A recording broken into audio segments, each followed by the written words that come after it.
With public health officials recommending social distancing to slow the spread of coronavirus across the globe, the Roman Catholic Church is revising its protocols for its rituals within the confines of the house of worship.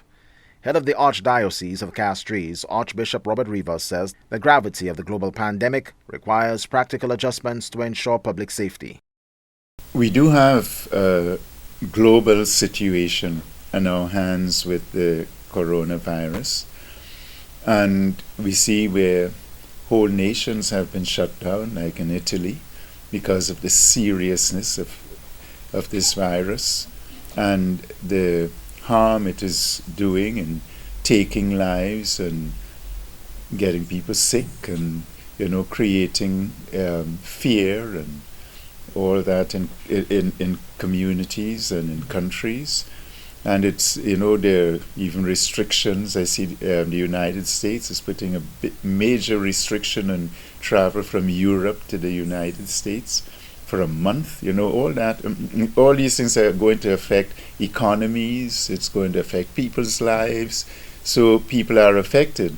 And the church is also affected by it because the church gathers people for worship.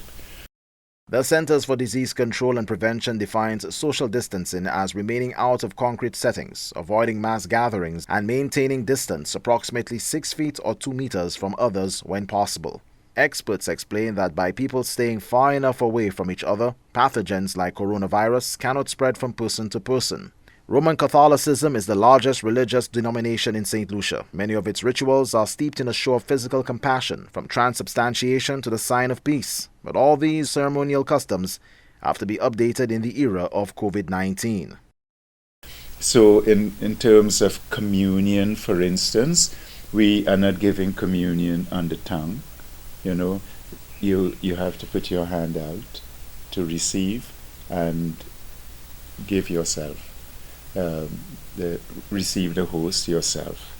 And then the cup, we are not giving the cup, nor are we giving by intinction. You have to, we're just giving the precious body of Christ, not the precious blood now. Okay? So this is a major thing in our communities where people are used a certain way of doing things. And we also have a sign of peace in our worship. And it's always a joyful moment in our Mass when people start reaching out to each other and they even leave their pews and they go out and shake hands and they hug and they greet each other. And now we are told, to do a nice little gentle bow, a smile, but don't make physical contact. It's been a cultural shock for both parishioners and clergy. So even for the priest or the bishop, when I'm in Soufriere during the Lenten season and Sundays, I've told the people I will come at the front of the church at the end of Mass and greet you, and but let's not shake hands, And it's amazing how the people come and they're very close to shaking, but we say not now. And we find another gestures. Archbishop Robert Rivas implores St. Lucians to take heed of the advice of public health officials given the havoc wrought on the region and more advanced economies of the world. He warns against inciting panic, scaremongering, and the dissemination of misinformation and disinformation.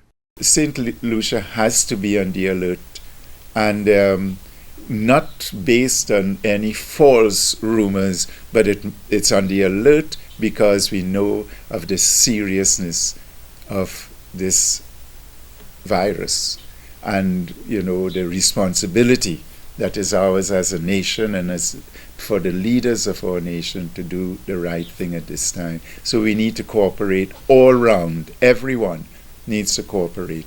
Epidemiologists hope that through isolation, quarantines, contact tracing, cancelled gatherings, and widespread surveillance, they can stem the growth of the virus, which appears to be entering the second phase of community transmission on the logistic curve. Winston Springer Jr., HTS News Force.